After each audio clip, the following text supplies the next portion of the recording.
Nakhle, CEO of Crystol Energy. Good morning, Carole. Thank you so much for joining us today. Carole, do you hear us? Yes, I can hear you now. Alex, can you hear me? Perfectly, Carole. Welcome back to the show. So we had pretty interesting week in terms of central banks, and they were, by the way, always quoting or citing the energy prices as a major contributor to inflationary pressures to the upside. Do you think that this is going to be the case? This is going to be the scenario for the upcoming quarter?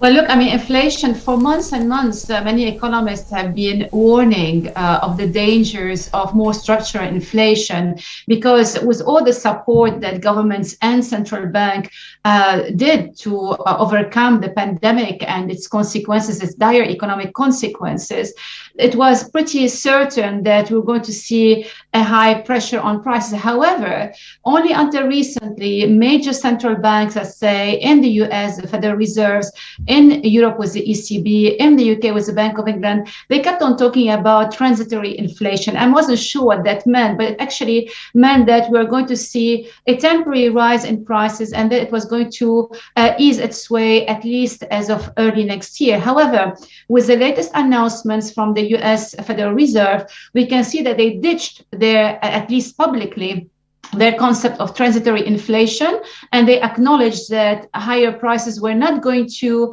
ease as of next year as they expected, and therefore they had to take new action, and that is accelerating their bond purchases and even including an increase in interest rates, 3 times hikes for the US next year. The Bank of England already took that decision. So we see the central banks around the world are taking these steps to kind of diminish the pressure that we're seeing on prices. Whether they will be successful with that, we have to wait and see. But definitely, I don't think that we have transitory inflation. I see more fundamental problems, and we need more action to resolve the problem of inflation, especially as of next year. We saw a very interesting report of Goldman Sachs in regards to the crude oil, which is, by the way, trading around the $70 per barrel. Goldman says oil could hit $100 per barrel, of course, and demand might reach new record high in 2022 and 2023. Do you agree with this statement? Look, if you recall, a few months ago, you hosted me on the show when prices were rising and when many people were talking, including the Goldman Sachs and the likes from Wall Street, the bulls of Wall Street, as I call them, and they were talking about $90 oil price by the end of the year, and even 100 or even 150. And that did not materialize, because back then I did tell you that let's wait and see if those prices, those levels are going to be sustained by the end of the year. And clearly they were not sustained, because, Alex, what people tend to forget is not just, you see, the sentiment, market sentiment. I mean, of course, prices can go in any direction. They can spike, they can go back to normal. But if we have any spikes, I think they're not going to be long-lived. But there is something fundamental that people tend to forget. They tend to focus solely on the OECD commercial oil inventories. However, that figure, while it's an important indicator, it misses another indicator, that is the non-OECD oil inventories, where we don't have publicly available data.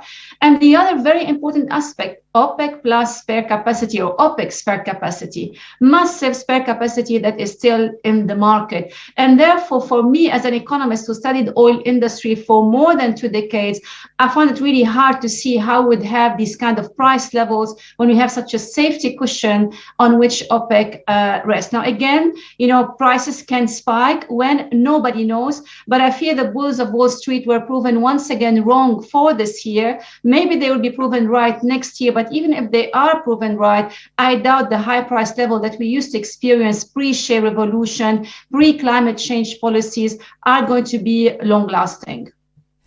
Carole, what is really interesting is that you've mentioned, of course, OPEC, and that's for sure the major protagonist when it comes to crude oil prices and supply on the market. That's for sure. I was wondering, as an energy analyst, are you concerned about the Omicron variant or not that much? Because from what we heard from central bankers, for example, Jay Powell, the president of the Fed, just said that he's not concerned about the Omicron, and the Omicron is not going to lead their monetary policy decisions. Then Christine Lagarde, the president of the ECB, said totally the opposite, that she said that they are extremely concerned about Omicron and it might be a major risk to the economic recovery of the Eurozone. So where are you staying at? Where are you positioned at when it comes to Omicron and risks to the energy market? You know, these kind of opposing statements from the US Federal Chairman to Federal Reserve Chairman to Christine Lagarde in Europe kind of remind me of economists, that they always have two hands, on the one hand and on the other.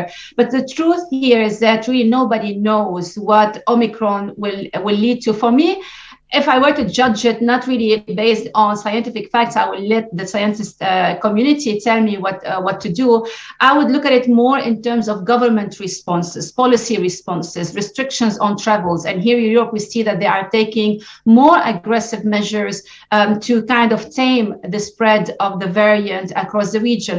So maybe we have to wait and see what the scientists will tell us about the impact of Omicron, because so far we're hearing that, yes, it's spreading much faster, but the symptoms are pretty mild. It is yet to be confirmed. But at the same time, we see governments are not taking any chances. So they are taking more aggressive policies and decisions. And that by itself can have negative impact on the travel industry. Now, whether it is going to derail the economic recovery globally, I doubt, because I don't think we're going to go back to the strict lockdowns that we saw when the pandemic hit. There is no appetite for it. And, people don't want to be locked down as we did a year ago. And most importantly, we know how to handle that virus. We have the vaccination, we have the treatment. So there's better understanding in terms of how to handle. So understand the uncertainty prevailing, because we are yet to wait for some hardcore data coming from the scientific community, from the doctors.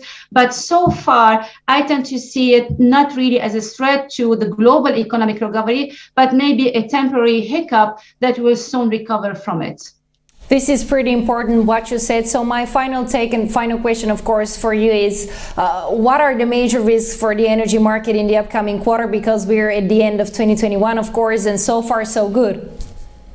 I mean, for the energy markets, of course, we're talking about all sorts of energy. But if I were to focus, for example, on oil markets, I am more looking forward to next year, because we're going to see interesting dynamics. We saw the OPEC and the IEA published differing forecast with respect to demand outlook for next year, where OPEC was pretty much aggressive in terms of its demand outlook for next year, whereas the IEA was more conservative and revised its figures downwards.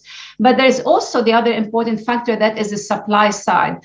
And there, people were expecting, and maybe that will materialize, we're going to see additional supplies not only coming from OPEC plus, but from outside OPEC, including from the US. And actually the growth outside OPEC is going to be led by US increase in oil production. You have other countries such as Norway, Guyana, even Canada. We're going to see more additional supplies coming into the market, as a result of the recovery, the impressive recovery we saw in prices.